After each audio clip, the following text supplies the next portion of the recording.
High ভালো আছো না? এই মনের মধ্যে এখন আসা শুরু। এবার মনের মধ্যে যখন আসা শুরু হয়েছে, সেই মন ফাইলটাকে পাঠাই দিছে ব্রেইনের কাছে প্ল্যানিং করার জন্য। এতগুলো মানুষের সামনে কেমনে খাবো, কেমনে নেব, কেমনে নিব। এবার ব্রেন প্ল্যানিং শুরু করছে।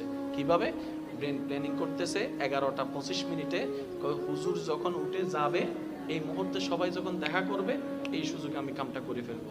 ব্রেনে প্ল্যানিং করা শেষ। এবার সে সময়ের অপেক্ষা। 12:15 যখন হয়েছে, আমি যখন যেতে নিলাম, সে আস্তে করে নিয়ে ফেলছে। 12:30 আমি বলতেছি মোবাইল নেই। 12:30 যেই নাই, সেটার পিছনে হচ্ছে 12:15। 12:15 পিছনে হচ্ছে 11:25। 11:25 পিছনের কাহিনী 11টায় শুরু হয়েছে। কোন জায়গা থেকে?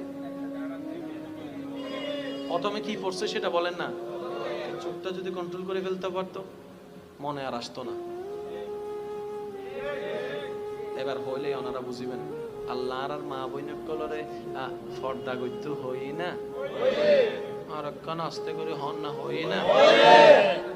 এই হতায়ন হইবার আগে আল্লাহ মরদ ফক কলরে কি নিচে রাখতে হইয়ে দেয় নমাতে তারও জোর হন নাকি। ও আল্লাহ, এদিন কিছু থাকতে চোখটা নিচে রাখতে হইও। আল্লাহ তো মনের জ্বালা জ্বলাতে চোখের হারণে।